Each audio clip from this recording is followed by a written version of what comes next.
जी बिस्मिल्लाहिर्रहमानिर्रहीम। शुरू करेंगे प्रोग्रामिंग। ये चैप्टर है आपका कंप्यूटर का, पेज नंबर है 82। How computers understand information. अब आपके कंप्यूटर्स किस तरह आपकी बात को समझ जाते हैं, जो भी इंफॉर्मेशन आप उनको देते हो और उनको कोई कमांड्स देते हो तो उनको कैसे पता चलता है कि आप क्या कह रहे हो। वो हमारी तरह लिंग्विस्टिक तो होते नहीं है, हमारी तरह हमारी लैंग्वेज तो समझते नहीं, तो किस तरह वो हमारे सारे ऑर्डर्स को समझ लेते हैं। There are different types of information the computer can store. They can be numeric, text, images और sound. अब हमारे कंप्यूटर में डिफरेंट किस्म की इंफॉर्मेशन को अपने अंदर स्टोर करने की सलाहियत होती है। वो चाहे नंबर्स हों, वो चाहे कोई टेक्स्ट हो यानी कोई सेंटेंसेस वगैरह हों, कोई तस्वीरें हों या किसी किस्म की कोई आवाज़ हो। However, computers cannot understand this information until it is encoded into a form that they can understand. To do so, we use system known as number system. अब कंप्यूटर को कैसे पता चले कि ये न्यूमेरिक है या टेक्स्ट है या इमेज है या साउंड है, उसको भी समझने के लिए हमें एक लैंग्वेज तैयार की गई जो कि कंप्यूटर को सिखाई गई, जिसमें हम इनकोड करके ये सारी इन्फॉर्मेशन, चाहे वो टेक्स्ट है, इमेजेस है, साउंड है या कोई न्यूमेरिक चीज़ है, कोई कैलकुलेशंस है, कोई डाटा है, हम उसको कन्वर्ट करते हैं इनटू या इनकोड करते हैं उस कोडेड फॉर्म के अंदर, जो कि कंप्यूटर समझता है, जो कि वो ज़ुबान समझ। जैसे बच्चे की ज़ुबान सिर्फ उसकी माँ समझती है। बच्चा, छोटा बच्चा, टोडलर्स होते हैं, वो आ बा शा करते हैं तो माँ को फ़ौरन पता लग जाता है कि जी ये क्या मांग रहे हैं या क्या कह रहे हैं। इसी तरह कंप्यूटर के लिए हमने एक इनकोडेड फॉर्म में, नंबर्स की फॉर्म में उनको एक लैंग्वेज सिखाई हुई है कंप्यूटर को। और जब भी हमने उनको कोई इन्फॉर्मेशन देनी है, हमने जो भी इन्फॉर्मेशन हम उसको देना चाहते हैं ना, हम उसको पहले कन्वर्ट करेंगे, इनकोड करेंगे, उसको उस नंबर फॉर्म में लेकर जाएंगे और फिर कंप्यूटर को जमा करवा देंगे, उसके अंदर एंटर कर देंगे तो वो उसको सेव कर लेगा, उसको समझ आ जाएगा, उसकी ज़ुबान उसको समझ आ जाएगी। नंबर सिस्टम क्या है? उसी लैंग्वेज को नंबर सिस्टम बुलाया जाता है जिसको कंप्यूटर समझता है। ठीक है। A number system is a numeric system that is use to represent numbers and characters in a computer readable format. अब उसके अंदर कुछ नंबर्स होते हैं और कुछ करेक्टर्स होते हैं जिनको रीडेबल फॉर्म के तौर पर, फॉर्मेट के तौर पर कंप्यूटर में डाला जाता है। There are various types of number system including decimal base 10, binary base 2, octal base 6 and hexadecimal base 16 systems.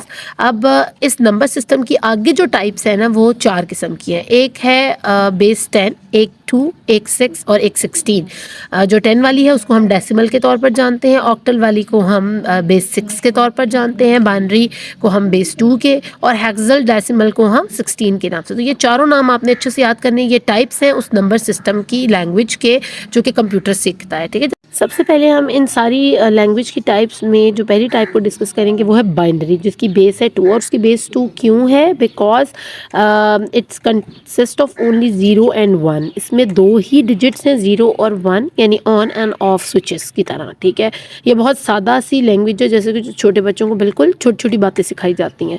ठीक है। तो ये छोटी से छोटी इन्फॉर्मेशन हम बाइनरी बेस के हिसाब से, बाइनरी के हिसाब से ऐड करते हैं, अपने कंप्यूटर के अंदर डालते हैं। ठीक है। और ये फंडामेंटल है नंबर सिस्टम का, ये बुनियाद है समझें आपके कंप्यूटर की। यानी आप कंप्यूटर को पहले बाइनरी सिस्टम सिखाते हो, फिर आप उसको आहिस्ता आहिस्ता डेसिमल, ऑक्टल और हेक्सा डेसिमल पर लेकर जाते हो।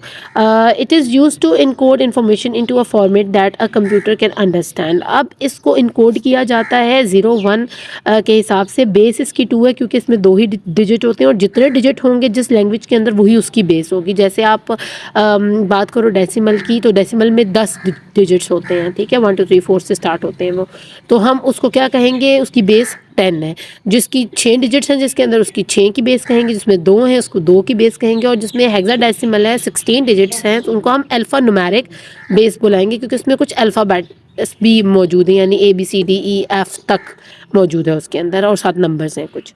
इस बाइनरी सिस्टम को हम अच्छे से समझने की कोशिश करते हैं। यहाँ पर आपके पास ब्लू बॉक्सेस के अंदर बाइनरी नंबर एक लिखा हुआ है, जो कि 0 से स्टार्ट हो रहा है और 1 पर ख़त्म हो रहा है। हम टोटल इसको जो है काउंट करेंगे कितने नंबर्स बनते हैं, तो ये टोटल 7 नंबर्स है। यानी बेस को जो हमने पावर दी है, आपको पता है 2 इसकी बेस है, क्योंकि इसमें 0 और 1 ही होता है, 2 डिजिट होते हैं, तो जितने डिजिट उतनी बेस। तो इसकी बेस तो 2 ही है, लेकिन इसको पावर कौन सी दी है? हमने 7 की दी है, क्योंकि लास्ट वन जो आपको लेफ्ट साइड पे ऊपर नज़र आ रहा है, इसकी पावर 7 है। ये 7th प्लेस पर खड़ा हुआ है, तो इसकी प्लेस वैल्यू 7 है।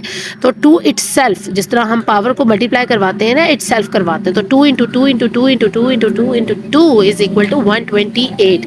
और हमने 128 लिख दिया यहाँ पर क्योंकि ऊपर 1 था, उसको हमने 1 से मल्टीप्लाई करवाया उसकी बेस को, और हमने आंसर सामने दे दिया। इस तरह अगेन दूसरी नंबर पर आप देखोगे अगेन 1 लिखा हुआ है, फिर बेस यहाँ पर जो वैल्यू बनती है उसकी 6 बनती है, और हम उसको मल्टीप्लाई करवाएंगे फिर 1 के साथ, तो हमारे पास 64 आ जाएगा, यानी 2 इटसेल्फ 6 टाइम मल्टीप्लाई होगा और फिर वो 1 से भी मल्टीप्लाई हो जाएगा, तो 64 आएगा। अब अगर हम बात करें थर्ड ज़ीरो की, जो कि आपको left to right third zero नज़र आ रहा है, वो ज़ीरो बेस से मल्टीप्लाई हो रहा है, और बेस की वैल्यू इस वक्त 5 है, उसको पावर 5 की मिली हुई है। अगर 2 इटसेल्फ 5 से मल्टीप्लाई हो तो हमारे पास अराउंड यहाँ पर 32 आ जाता है, ठीक है ना। 32 मल्टीप्लाई बाय 0 करेंगे तो आपको पता है 0 से जो चीज़ मल्टीप्लाई होती है वो भी 0 हो जाती है, तो हमारे पास नीचे आंसर 0 आ गया। अब next number left to right हमारा अगेन 1 बनता है, और यहाँ जो बेस की पावर है वो 2 है, क्योंकि ये 4th प्लेस पर प्लेस हुआ हुआ है, ये 2 जो बेस है, तो 2 इटसेल्फ 4 टाइम करेंगे हम, तो क्या था 2 into two is equal to 4, 4 into two is equal to 8, 8 into two is equal to 16, तो 16 को फिर 1 से हमने मल्टीप्लाई किया, जो कि बाइनरी डिजिट था हमारे पास ऊपर रखा हुआ,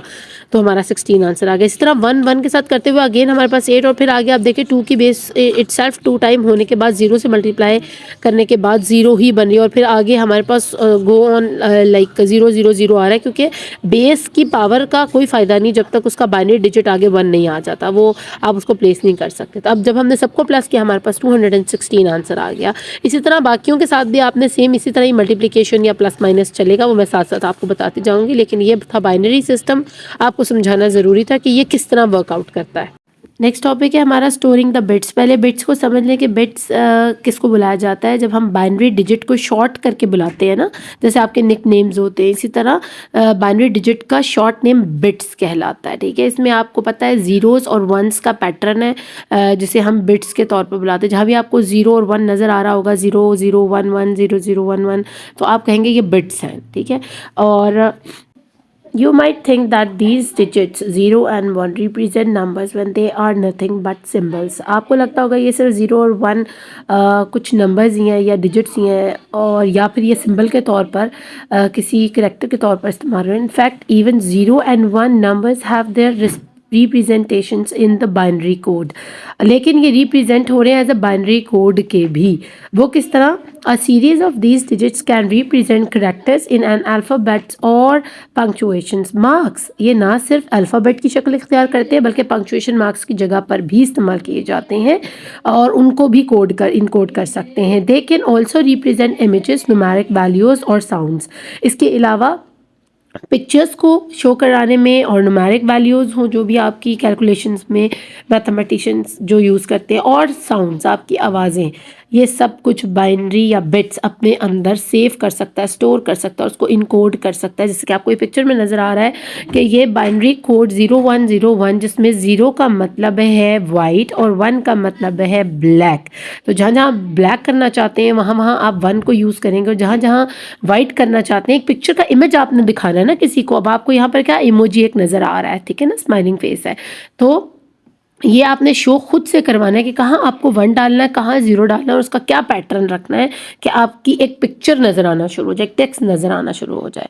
ऐसे इमेजेस जो कि बिट यूज़ करके बनाए जाते हैं उनको हम बिट मैप इमेजेस बुलाते हैं। आपने यकीनन ये अपने कंप्यूटर में ज़रूर ये नाम देखा होगा कि आप किसी फ़ाइल को, किसी इमेज को किस में कन्वर्ट करना चाहते हैं, ठीक है, जेपैक्स में रखना चाहते हैं या बिट मैप में रखना चाहते हैं, या और भी काफ़ी सारे ऑप्शंस होते हैं।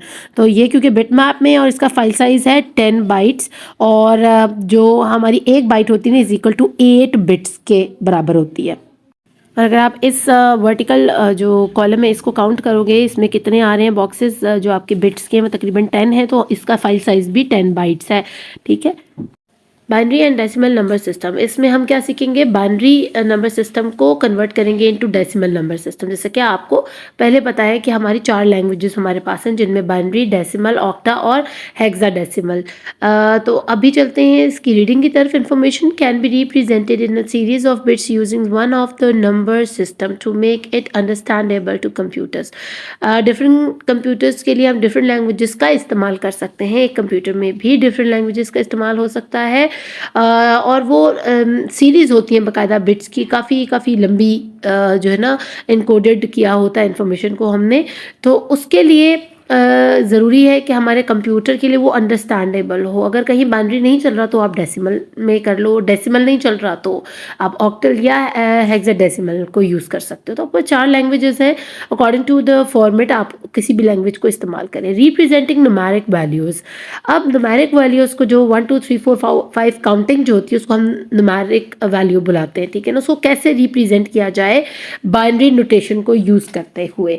Binary notation is a way of representing positive numeric value using only the digit 0 and 1 rather than the digit 0 1 2 3 4 5 6 7 8 and 9, which are called decimal notation and are used in the decimal number system। अब आप 0 से लेकर 9 तक, जो कि असल में देखा जाए ये किसकी बेस है, ये हमारे डेसिमल नंबर सिस्टम की लैंग्वेज है, ठीक है। और हमारे बाइनरी नोटेशन में अगर हम इसको कन्वर्ट करना चाहें तो हम कर सकते हैं। हम इसी लैंग्वेज को, जैसे कि आप के ट्रांसलेटर्स होते हैं, ठीक है ना, जैसे आप कहते हो translate into Urdu, English to Urdu, English to Arabic, Arabic to English, ठीक है ना। तो आप समझ लें कि आपने एक लैंग्वेज को इस्तेमाल किया है दूसरी लैंग्वेज को एक्सप्लेन करने के लिए, ठीक है। तो as a translator, as a representative आप न्यूमेरिक वैल्यूज़ को शो करवाएंगे, बाइनरी लैंग्वेज को इस्तेमाल करेंगे, डेसिमल को ट्रांसलेट करेंगे उसकी मदद से, ठीक है। तो उसी को हम बाइनरी नोटेशन कहते हैं। Following table shows the binary notation of decimal number from 0 to 10। यहाँ नीचे टेबल में जो आपको डेसिमल नंबर कन्वर्ट हुए हुए बाइनरी नोटेशन में नज़र आ रहे हैं, ये बड़ा मज़ेदार काम है। देखें, जब भी हमारे पास डेसिमल नंबर 0 to 10 रखे होते हैं, आपको पता है हमारे पास डेसिमल नंबर की जो बेस होती है वो 10 होती है, ठीक है। और बाइनरी सिस्टम में बाइनरी नंबर की हमारे पास बेस 2 होती है। जब भी हम इन बाइनरी काउंटिंग लिखेंगे, बाइनरी नोटेशन में किसी भी लैंग्वेज को करेंगे, चाहे वो हेक्सा हो या वो ऑक्टा हो या आपके पास डेसिमल नंबर सिस्टम हो, आप उसको 4 बिट्स के अंदर लिखोगे। आपको पता है एक बिट जो होती है वो 1 0 1 बिट कहलाता है, ठीक है, या 1 1 1 बिट कहलाता है। और बाइनरी नोटेशन में जब भी आप किसी भी नंबर को कन्वर्ट करोगे तो 4 की बिट के ग्रुप में करोगे। अब आप देख रहे होगे ये सारे आपको 4 नंबर नजर आ रहे हैं, यानी 0 के लिए भी 4, 1 के लिए भी 4, इवन 10 तक आप देख रहे हो कि बाइनरी नोटेशन में जो आपको नज़र आ रहा है वो 1 0 1 0 अगेन 4 बिट्स वाला यानी निबल नज़र आ रहा है, ग्रुप नज़र आ रहा है। अब हम सीखेंगे कि डेसिमल नंबर को बाइनरी नोटेशन में कैसे कन्वर्ट किया और हम कैसे प्रूफ करें। और आपको मज़ीद अच्छे से समझने के लिए ये जानना ज़रूरी है कि 0 डेसिमल में एक दफ़ा क्यों है और बाइनरी में 4 दफ़ा क्यों है, 1 डेसिमल में एक दफ़ा क्यों लिखा हुआ है और बाइनरी के अंदर 0 0 0 1 से क्यों रिप्रेजेंट किया जा रहा है। तो चलिए हम इस मुश्किल को कर लेते हैं आसान कि बाइनरी नोटेशन जब डेसिमल को कन्वर्ट किया जाता है इनटू बाइनरी नोटेशन तो एक 0 जो डेसिमल में है वो यहाँ जाकर 4 0 की शक्ल कैसे इख्तियार कर लेता है। तो बच्चों आप ये याद रखें कि आपने पीछे यहाँ पर जो आपको पिक्चर नज़र आ रही है साइड में, हमारे चार्ट के अंदर 0 से लेके 1 तक जितने भी डेसिमल के यहाँ नंबर नज़र आएंगे उसके साथ आपको 4 की पेयरिंग के यहाँ नंबर नज़र आएंगे, क्योंकि बाइनरी में हमेशा 4 बिट्स के अंदर ग्रुपिंग के साथ नंबर बताया जाता है, ठीक है, या उसको डिकोड किया जाता है। अब यहाँ पर आप देखोगे 0 इन 4 0 के बराबर है, ठीक है। ऐसा नहीं है कि सिर्फ 0 ही इस्तेमाल हो, आपको पता है कि 0 और 1 ये बाइनरी की लैंग्वेज है, ठीक है, और एक 0 और एक 1 को हम बिट बुलाते हैं, ठीक है। और ये 4 बिट्स के बराबर इनका एक नंबर बनता है बाइनरी का, और ये 4 के ग्रुप में ही होता है जिसको निबल के नाम से बुलाया जाता है, ठीक है। ये आपने याद रखना है, ये आपको इसलिए बताना ज़रूरी है क्योंकि आप ये सीख जाएंगे तो आपको बड़ा मज़ा आएगा इनको कन्वर्ट करने का, आप खुद से कन्वर्ट करके दिखा दोगे। तो चलो हम इसको प्रूव करते हैं कि ऐसे कैसे मुमकिन है कि ये 1 0 यहाँ जाके 4 0 बन जाता है, और जब हम इन 4 0 को वर्किंग करते हैं इस तरह तो ये वापस 1 0 कैसे बन जाता है, ठीक है। अब हम पहला नंबर ले लेते हैं। लेट्स सपोज कि डेसिमल में जो पहला नंबर है वो 0 है और यहाँ पर बाइनरी में वही 0 4 0 करके लिखा हुआ है जो कि आपको आपके टेबल में नज़र भी आ रहा है। तो हम इसकी वर्किंग कैसे करेंगे, हमने इन 4 0 को ऐसे खुला करके लिख लेना है, ठीक है। अब आपको पता है कि हमारे बाइनरी नंबर सिस्टम की जो बेस होती है वो 2 होती है, यानी हमने हर नंबर को, हर डिजिट को जो 0 और 1 है उसको 2 से मल्टीप्लाई करना होता है, ठीक है। इस तरह हम बाकी की भी हमारे पास है, ऑक्टल की 6 है और हमारे पास एक 16 वाली बेस भी है, एक 10 वाली बेस है जो कि डेसिमल की है, ठीक है। तो हम क्योंकि बाइनरी में कन्वर्ट कर रहे हैं तो उसकी बेस के साथ मल्टीप्लाई करवाएंगे। अब ये एक 0 है, ठीक है, और इसको हमने इन 4 0 के साथ प्रूव करवाना है, तो हम इन 4 0s को मल्टीप्लाई करवाना शुरू करेंगे। और हमेशा आपने यहाँ से लेफ्ट टू राइट की तरफ जो है ना, राइट से स्टार्ट करना है, इधर को जाना है, ठीक है। यहाँ 2 0 0 से स्टार्ट करेंगे, 2 in the power of 0 multiply by 0, ये पहला 0 हो गया, ठीक है। 2 in the power of 1 multiply by 0, ठीक है, ये भी हो गया। 2 in the power of 2 multiply by 0, ये भी हो गया। 2 in the power of 3 multiply by 0, ये इसकी पोजीशंस है, ठीक है ना। ये 0 लेवल इसका, ये 1 2 3, क्योंकि हमारे पास 4 0 हैं और हमने ये प्रूव करना है कि ये 4 0 1 0 कैसे बनाते हैं। यहाँ पर आप देखो 2 इन द पावर ऑफ 0 अगर हम निकालेंगे तो वो 2 0 से मल्टीप्लाई होकर 0 बन जाता है, और ये 0 से मल्टीप्लाई होकर 0 multiply by 0 is equal to 0।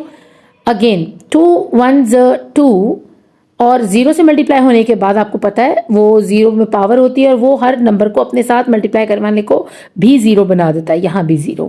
अब 2 इटसेल्फ 2 से मल्टीप्लाई हो तो 2 2 4 होता है, 4 मल्टीप्लाई होगा 0 से और फिर 0। 2 इन द पावर ऑफ 3 और वो बनता है तकरीबन 8, यानी 2 इंटू 2 इंटू 2, 2 2 4, 4 2 8, तो यहाँ पर आ जाएगा 8 मल्टीप्लाई बाय 0 करेंगे तो अगेन 0। अब इन 4 0 जो कि बाइनरी के हमने निकाले हैं वर्किंग करने के बाद, ठीक है, 0 प्लस 0 प्लस 0 प्लस 0, क्या आंसर आया 0, जो कि डेसिमल में 1 0 बनता है। अब आपको पता चला कि हम डेसिमल के 1 0 को 4 0 के बराबर क्यों करते हैं, क्योंकि ये इनकी लैंग्वेज है, ये 4 4 की पेयरिंग में रहते हैं। अब एक और एग्जाम्पल से समझते हैं करेंगे। अब डेसिमल में 1 को कन्वर्ट इनटू बाइनरी नोटेशन के अंदर, जिसमें 0 0 0 1 की हमारे पास निबल रखी हुई है, और निबल आपको मैंने बताया है ईच जो डिजिट है 0 या 1 हम उसको बिट के नाम से जानते हैं बाइनरी लैंग्वेज के अंदर, ठीक है। और जब ये 4 के ग्रुप में होता है, जब ये अपनी काउंटिंग शो कर रहा होता है तो इसको हम निबल्स बुलाते हैं, ठीक है। अभी हमने रिसेंट पीछे वाली ज़रा सी बात देर पहले पढ़ा था कि जो डेसिमल 0 एक दफ़ा होता है डेसिमल में, यहाँ पर 4 दफ़ा लिखा जाता है इस फॉर्म में, ठीक है। और अब हम ये प्रूफ करने लगे और वो हमने 0 को प्रूफ भी करके देख लिया। अब हम 1 को प्रूफ करेंगे कि डेसिमल में अगर 1 है तो इसमें 0 0 0 1 क्या वापस ये 1 बनाएगा या नहीं, तो हम इसको इसी तरह काउंटिंग करके लिखेंगे। आपके पास भी जो चार्ट पड़ा आपने मेरे वाला तरीका इस्तेमाल करना है और फिर मुझे कमेंट सेक्शन में बताना है कि क्या आपको बाइनरी काउंटिंग करना पसंद आया, या आपको समझ आ गई, या आपको करनी आ गई या नहीं, ठीक है। अब हमने इसी कोड को दोबारा से यहाँ लिख दिया 1 0 0 0, यहाँ से स्टार्ट करेंगे। याद रखिएगा पहली बेस को आप 2 को 0 देंगे, ठीक है। हमें पता है कि बाइनरी की बेस 2 होती है और डेसिमल की बेस 10 होती है, ऑक्टा की 6 और हेक्सा की 16 होती है। तो हमने इस बेस को मल्टीप्लाई करवाना है। अब हमारे पास यहाँ पर क्योंकि 1 रखा हुआ है तो हम 2 0 से मल्टीप्लाई होकर 0 हो गया और ये 1 हमारे पास अकेला बचा, हमने नीचे उतार लिया। 2 1 से मल्टीप्लाई होकर 2 बना, लेकिन 0 से मल्टीप्लाई होने के बाद 0 बन गया। और इसी तरह ये भी और ये भी, चाहे इनकी पावर ज़्यादा थी लेकिन जब ये 0 से मल्टीप्लाई हुए तो खुद भी 0 बन गए। अब हमने 0 प्लस 0 प्लस 0 प्लस 1 किया तो हमारे पास क्या आ गया answer 1, which is absolutely correct as a decimal number, ठीक है। तो हम इसको कन्वर्ट करके हमने दिखा दिया वापस इनटू डेसिमल। पहले डेसिमल को कन्वर्ट किया गया बाइनरी में और अब बाइनरी को वापस हम कन्वर्ट करें इनटू डेसिमल। तो ये बहुत आसान तरीका था। उम्मीद करती हूँ यहाँ तक आपको बिल्कुल अच्छे से समझ आ गई, जो भी कंफ्यूजन होगी वो दूर हो चुकी होगी। The 0 in the notation signifies a false or off states, whereas the 1 denotes a true or on state. जैसे कि मैंने आपको पीछे बिटमैप में बताया था कि 0 ब्लैक को रिप्रेजेंट करेगा और जहाँ जहाँ 1 होगा वो वाइट को रिप्रेजेंट करेगा। कभी कभी ऐसा भी होता है कि ज़ीरोज़ बिटमैप के अंदर वाइट को रिप्रेजेंट करती हैं और 1 जो हैं वो ब्लैक को रिप्रेजेंट करते हैं, ठीक है। तो यहाँ पर ऑन ऑफ के लिए या ट्रू फॉल्स के लिए भी हम 0 और 1 की लैंग्वेज को ही इस्तेमाल करेंगे। क्योंकि किसी भी स्टेटमेंट को सही या गलत कहने के लिए हमारे पास और कोई ऑप्शंस है नहीं, we have only two alternates, either 0 और 1, ठीक है। और 4 bits gives a total of 16 potential representation. अब यही 4 बिट्स जो आपको ऊपर टेबल में नजर आई हैं बाइनरी नोटेशन, ये आपको 0 से लेके 15 तक तकरीबन 16 डिजिट्स की रिप्रेजेंटेशन दे रही हैं, ठीक है। ये पोटेंशियल रिप्रेजेंटेशन है, यानी 10 और फिर 11, 12, 13, 14, 15, यानी 0 से अगर आप काउंट करें 15 तक तो आपके पास 16 पोटेंशियल रिप्रेजेंटेशन बनती है, 16 डिजिट्स बनते हैं, ठीक है ना। 0 को आप बीच में अगर 15 के साथ 0 को भी काउंट कर लो तो आपका 0 से लेके 15 तक 16 नंबर बनते हैं, ठीक है। तो ये 16 रिप्रेजेंटेशन आप 4 बिट्स की शक्ल में देखते हो, जिनको निबल्स बुलाया जाता है। अब अगर यहाँ बात की जाए कन्वर्जन की binary code into decimal number, तो बच्चों वो मैं आपको पहले ही सिखा चुकी हूँ। अब आपका काम ये बनता है कि आप किसी भी नंबर को डिकोड करने के लिए आप मेरे वाला तरीका इस्तेमाल करेंगे। ये जो इन्होंने बताया ये भी बिल्कुल ठीक है, लेकिन क्योंकि बच्चों को बहुत कन्फ्यूजन हो रही थी तो मैंने उन चीज़ों को आसान कर दिया। लिखा ये भी वही हुआ है जो मैंने लिखा है, लेकिन मैंने ज़रा थोड़ा आसान करके अपने बच्चों के लिए लिखा है, ठीक है। तो आप इंशाल्लाह ताला मज़ा आएगा आपको ये कन्वर्जन करने में। अब चलते हैं हम नेक्स्ट टेक्स्ट को पढ़ने के लिए कि अगर हमारे पास कोई टेक्स्ट है तो हम उसको किस तरह कन्वर्ट करें। ये तो अभी तक हम समझे कि डिजिट्स के साथ खेल रहे थे ना, सिर्फ नंबर्स के साथ खेल रहे थे। अगर हमारे पास पंक्चुएशन मार्क्स या अल्फ़ाबेट्स आ जाते हैं, अपर लोअर केस लेटर्स आ जाते हैं या कुछ और आ जाता है, तो हम उसको किस तरह लिखेंगे और किस तरह रिप्रेजेंट करेंगे। तो रिप्रेजेंटिंग टेक्स्ट जो है वो text is a collection of symbols such as alphabet, letters and punctuation marks, each of which is represented by a different bit pattern. अब यहाँ पर एक डिफरेंट बिट पैटर्न इस्तेमाल हो रहा है। पहले हमने क्या किया था, निबल का किया था, which has only 4 bits in it, यानी 4 के ग्रुप में थे। अब हम एक और पैटर्न यूज़ करने लगे हैं जो कि किसने इंट्रोड्यूस करवाया है, ताकि हम ईजीली अल्फ़ाबेट, लेटर्स या पंक्चुएशन मार्क्स को भी इस लैंग्वेज में कन्वर्ट कर सकें। तो the text is then encoded as a long string of bits, however pattern with long code causes complication. एक जो है ना लॉन्ग बिट पैटर्न का इंट्रोडक्शन आया कि ठीक है, हमने अगर एक नाम लिखना है, क्योंकि नाम तो बहुत बड़े बड़े सात अल्फ़ाबेट्स को जोड़ने से नाम बनते हैं, या सेंटेंसेस में बहुत सारे अल्फ़ाबेट्स होते हैं, तो फिर तो ये एक बड़ी सी स्ट्रिंग, एक बड़ी सी समझ लें कि मोतियों की माला बन जाएगी, 011000110। तो ये बहुत कॉम्प्लिकेशंस होंगी इसको पढ़ने के लिए। तो क्या किया जाए to solve this issue, the American National Standard Institute, जिसको ANSI बुलाया जाता है, उन्होंने अडॉप्ट किया the American standard code for information interchange, यानी ASCII, ठीक है। तो ASCII क्या है, इसकी फुल फॉर्म आपने याद करनी है, और इंस्टीट्यूट का नाम क्या है, यानी ANSI, उसकी फुल फॉर्म आपको आनी चाहिए। A character encoding standard of 8 bit code that represent upper and lower case letters of the English alphabets, punctuation symbols, the digit 0 through 9, line feeds, carriages, returns and tabs. तो अब इस institute ने जो एक encoding या character का standard दुनिया को दिया ना, वो था उसमें 8 का ग्रुप था, ठीक है। उसको 8 बिट का ग्रुप बुलाया जाता था, और उसमें उन्होंने क्या किया कि हर तरह के इंग्लिश अल्फ़ाबेट्स थे, पंक्चुएशन सिंबल्स थे, डिजिट्स थे 0 से लेके 9 तक, वो भी आप लिख सकते हैं उसके अंदर, ठीक है। यानी 0 से 9 से मुराद है कि 0 से 9 तक अगर आप डिजिट लिख सकते हो तो आप 100 भी लिख सकते हो, उसमें 22 भी लिख सकते हो, 35 भी लिख सकते हो, क्योंकि 0 से 9 तक ही डिजिट्स होते हैं ना, फिर आप उन्हीं में से पकड़ पकड़ के डिजिट्स को नंबर बड़ा करते जाते हो। फिर लाइन फीड्स थी जो कि आपको नजर आ रही हैं, कैरेजेस, रिटर्न्स थे, और टैब्स वगैरह भी हम इनकोड कर सकते थे। लेकिन इसमें क्या था फ़र्क कि जो हमसे पहले वाला था उसमें सिर्फ 4 बिट्स वाला ग्रुप था और इसमें 8 बिट्स का ग्रुप था। क्योंकि ASCII कोड काफ़ी ज़्यादा होते हैं, ठीक है, तो उनको याद करना थोड़ा मुश्किल होता है, इसलिए आपको यहाँ पर लिंक दिया गया है और मैं यहाँ पर आपको ये पिक्चर भी दिखा रही हूँ। आपने चाहे इसको हेक्सा में करना है, डेसिमल को हेक्सा में करना है, या ASCII में करना है, तो उसके लिए क्या क्या कौन कौन से बटन कैसे दबाए जाएंगे वो सारा इस टेबल के अंदर मौजूद है, और कौन सा अल्फ़ाबेट को कौन सा नंबर दबाने से हासिल किया जा सकता है ASCII के अंदर, वो भी आप सीख सकते हो इस टेबल को फॉलो करके। तो उम्मीद करती हूँ आपको ये टॉपिक अच्छे से समझ आ गया होगा। अपना खूब ख्याल रखिएगा। Thank you for watching. Allah निगहबान।